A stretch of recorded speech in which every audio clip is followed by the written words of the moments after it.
Okay, this is Chris Schornak, and it's 8 p.m. I tried to do Facebook Live, don't have a good enough connection. For those that are interested, stay tuned. I'm going to just talk to my friend John. I saw, John, you're trying to log on here.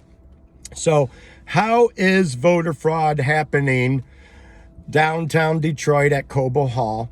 In order to understand how it's happening, I'll do my shortest, best explanation, but you need to know how the system works to truly understand it.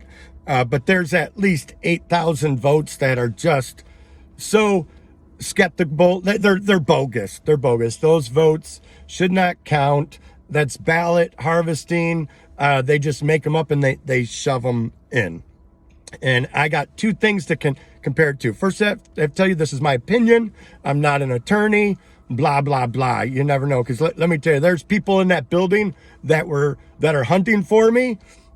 They tried to get me arrested. I got dragged out by 3 cops. And when they cleared it up, they found out that it wasn't me, it was them. And they let me back in. And those people were furious. Okay. But here's what's happening. First of all, to put it into perspective, here in downtown Detroit, they're only counting the absentee ballots. Another name for absentee is mail-in ballot. So everybody in the city of Detroit who votes by ballot, which is called absentee ballot, they mail in their ballot. Of course, it could be done on the last day, right? And there's about 140,000 absentee ballots, mail-in ballots that were mailed in. They all come to one location and they're verified. Step one is they verify that ballot is legitimate. And after that, the system is great. It counts it, and rarely is there a problem.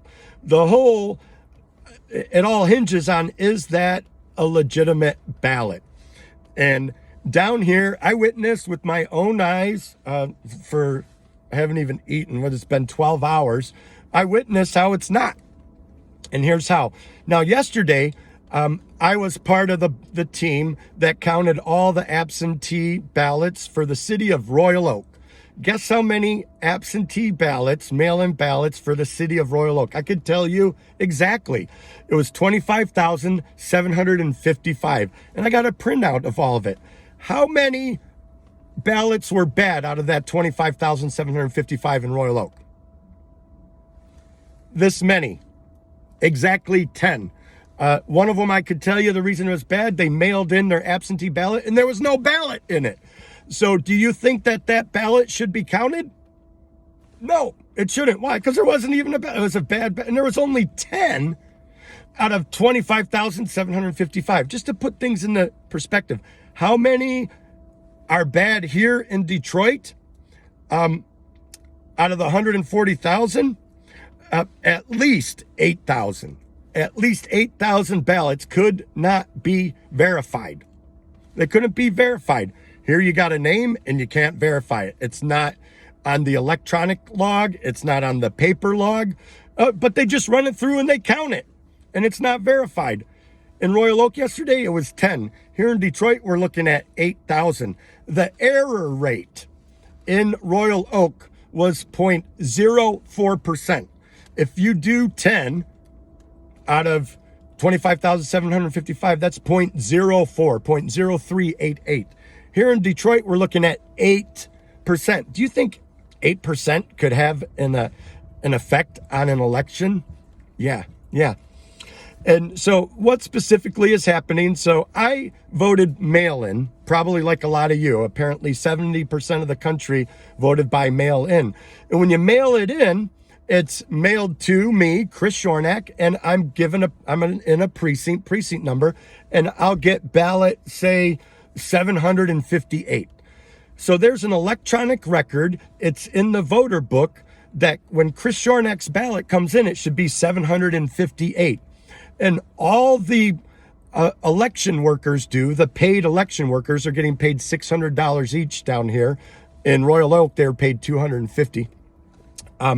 All the election person does here at the table is they go, look, here's Chris Schornak's ballot. Let's check it on the computer and make sure it's the right number.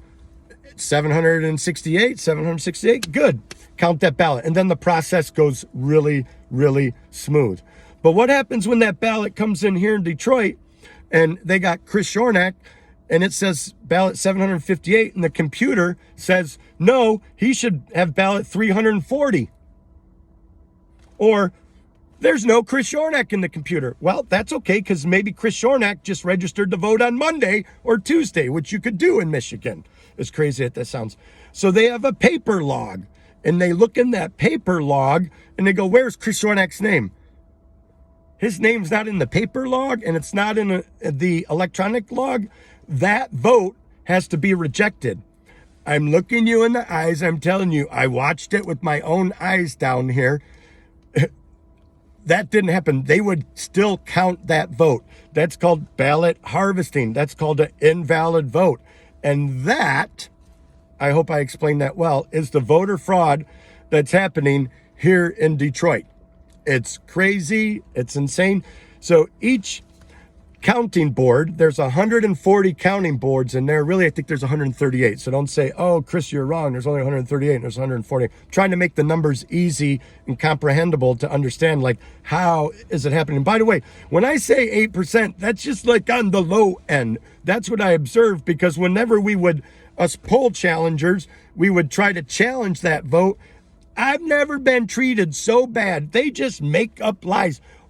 Two ladies said, he threatened me. He threatened to shoot me. He threatened to shoot me. And here's what I said. I'm standing there saying, hey, that ballot doesn't match, and I would like to challenge that ballot. And it's real easy to challenge. All they do is they put a electronic note. They go click on the computer and they go, this ballot is being challenged as not valid. That's it. This ballot is being challenged as invalid. And then I write it up and I turn in my form, and they've got it in their computer system. They refused to do that. They refused to do that. I'm like, I'm sorry, you can't refuse to do that. And we're not picking on the poll workers. They're just doing their job. They're just doing their job. And listen, there's going to be a very small percent come in that need to be rectified and finished, but ultimately some of them aren't good enough and can't make it.